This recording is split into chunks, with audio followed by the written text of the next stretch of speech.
नमस्कार मित्रों, मैं ज्योति आशीष सोनी एक नई जानकारी के साथ पुनः आपके सामने उपस्थित हुई हूँ। जानते हैं एक चमत्कारिक पौधा तुलसी। तुलसी एक जीवनदायक पौधा। तुलसी का हिंदू संस्कृति में अत्यधिक धार्मिक महत्व है। इस रूप में तुलसी की पूजा की जाती है। आइए यह जानकारी आपके साथ साझा करती हूँ। तुलसी आमतौर पर सभी के घर में लगी होती है, पर इसके क्या चमत्कारिक गुण हैं, जानते हैं तुलसी के चमत्कारिक गुण। लक्ष्मी, श्री, सुख, समृद्धि और स्वास्थ्य को प्रदान करने वाली तुलसी। तुलसी का हमारे औषधि शास्त्र से भी अत्यंत गहरा संबंध है। लगभग सभी रोगों में अनुपान, भेद और मिश्रण के साथ इसका प्रयोग किया जा सकता है। तुलसी या मकरध्वज आयुर्वेद जगत में प्रत्येक रोग में काम आने वाली औषधियों में प्रमुख है, जिसकी प्रयोग विधि जान लेने से वैद्य संसार के लगभग सभी रोगों से लड़ सकता है। विष्णु पुराण, ब्रह्म पुराण, स्कंद पुराण, देवी भागवत आदि के अनुसार तुलसी की उत्पत्ति की अनेक कथाएं हैं, पर एक कथा के अनुसार समुद्र मंथन करते समय जब अमृत निकला, तब कलश को देखकर श्रम की सार्थकता से अभिभूत होकर देवताओं के नेत्रों से अश्रुस्राव हो उठा और उन बूंदों से तुलसी उत्पन्न हुई। तुलसी को अंतर्राष्ट्रीय जगत में ऑक्सिमम सैक्टम के नाम से जाना जाता है, जिसके 22 भेद हैं, किंतु मुख्यतया यह कृष्ण तुलसी, श्वेत तुलसी, गंधा तुलसी, राम तुलसी, वन तुलसी, बिल्वगंध तुलसी, बरबरी तुलसी के नाम से जानी जाती है। तुलसी को सर्वरोग संहारक प्रवृत्ति के कारण ही घर में घरेलू वस्तु के श्रेणी में रखा गया है। इसकी गंध से मलेरिया के मच्छर दूर भाग जाते हैं। तुलसी के पौधे में प्रबल विद्युत शक्ति होती है, जो पौधों के चारों ओर 200 गज तक रहती है। आयुर्वेद के मत से तुलसी का कटु तिक्त रस हृदयग्राही और पित्तनाशक है। यह कुष्ठ, पथरी, रक्त दोष, पसलियों के दर्द, चर्म रोग, कफ और वायु जनित रोगों का नाशक है। कृष्ण और शुक्ल दोनों तुलसी के गुण समान हैं।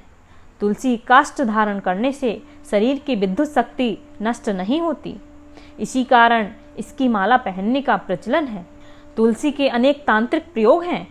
उनमें से प्रमुख है, यदि किसी ने किसी पर मोहन प्रयोग किया हो तो पीड़ित व्यक्ति को तुलसी मंजरी को घी या शहद में डुबोकर श्री कृष्ण मंत्रों से आहुति देनी चाहिए। राजवशीकरण में भी तुलसी का प्रयोग बताया गया है। तुलसी के पौधे की देखभाल करने के लिए कुछ मुख्य बातें ध्यान में रखनी चाहिए। प्रथम, यदि तुलसी दल को तोड़ें तो उसकी मंजरी और उसके पास के पत्ते तोड़ने चाहिए, जिससे पौधे की बढ़ती अधिक हो। यही नहीं, मंजरी के तोड़ने से पौधा खूब बढ़ता है।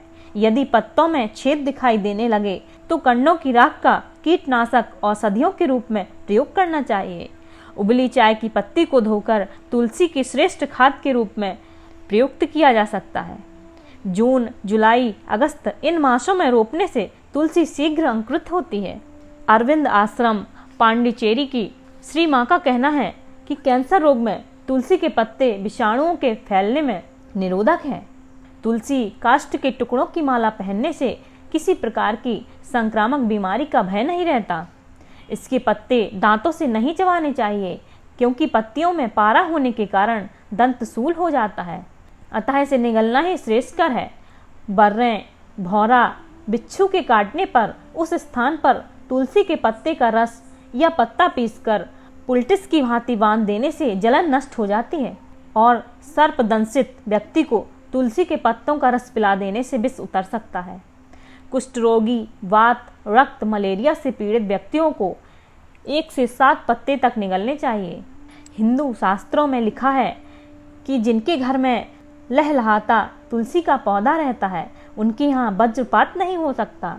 अर्थात जब तुलसी अचानक प्राकृतिक रूप से नष्ट हो जाए, तब समझना चाहिए कि घर पर कोई भारी संकट आने वाला है। काली तुलसी का रस शरीर से पारे का विष नष्ट कर सकता है।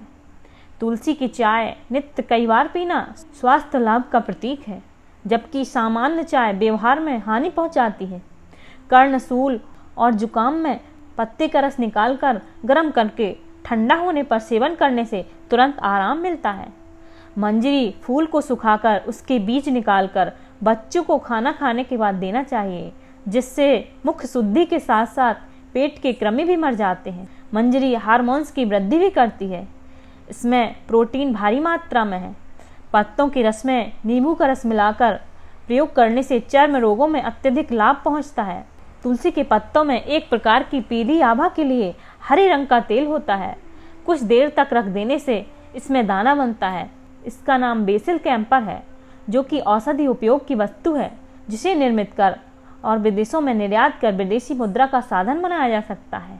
होम्योपैथी में तुलसी 0 से 200 की मात्रा का खूब प्रयोग होता है तथा यह ब्रायोनिया, वेस्टिसिया, जेलसीमियम, पल्सेटिला, रस्टास्क, सल्फर प्रभृति दवाओं के समकक्ष है। अब तुलसी का धार्मिक और सांस्कृतिक महत्व भी जान लेना आवश्यक है।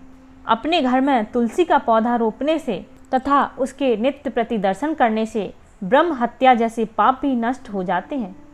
हजारों आम और पीपल लगाने का जो फल है वह एक तुलसी पौधा रोपने का है। कार्तिक मास में तुलसी की जड़ में जो शाम को दीपक जलाते हैं उनके घर में श्री और संतान की वृद्धि होती है तथा जो तुलसी की मंजरी को श्रावण और भाद्रपद में भगवान विष्णु को चंदन सहित अर्पित करते हैं वे लोग मृत्यु के पश्चात विष्णु लोक को जाते हैं। तुलसी को रोपने तथा उसे दूध से सींचने पर स्थिर लक्ष्मी की प्राप्ति होती है। तुलसी की मृतिका को माथे पर लगाने से तेजस्विता बढ़ती है। तुलसी युक्त जल से स्नान करते समय ओम नमो भगवते वासुदेवाय नमः, ओम नमो भगवते वासुदेवाय नमः का जप करने से प्रेत बाधा से मुक्ति मिलती है। तुलसी के पत्ते 1 माह तक बासी नहीं माने जाते हैं। तुलसी के श्रोत, मंत्र, कवच आदि के पठन और पूजन से भोग और मोक्ष की प्राप्ति होती है तथा समस्त इच्छाएं पूरी हो जाती हैं। ऐसा श्री देवी भागवत पुराण में लिखा है। वृंदावनी, विश्वपावनी, विश्वपूजिता, पुष्पसारा, नंदिनी, तुलसी तथा कृष्ण जीवनी, इन 8 नामों के जप से अश्वमेध यज्ञ का फल प्राप्त होता है। तुलसी की छाया में श्राद्ध करने से पितरों को अक्षय तृप्ति मिलती है। तुलसी का चयन गणेश पूजन में पूर्णिमा, अमावस्या, एकादशी, संक्रांति काल तथा कार्तिक द्वादशी में निषिद्ध है। इसके सिवाय तेल की मालिश करके बिना नहाए संध्या के समय रात्रि को एवं अशुद्ध अवस्था में भी निषिद्ध है। संक्षेप में यह तुलसी का धार्मिक एवं औषधि जनित महत्व है, इसलिए घर घर में तुलसी का पौधा अवश्य लगाना चाहिए। इस प्रकार हमने जाना तुलसी का चमत्कारिक महत्व। आपका बहुमूल्य समय देने के लिए बहुत बहुत धन्यवाद।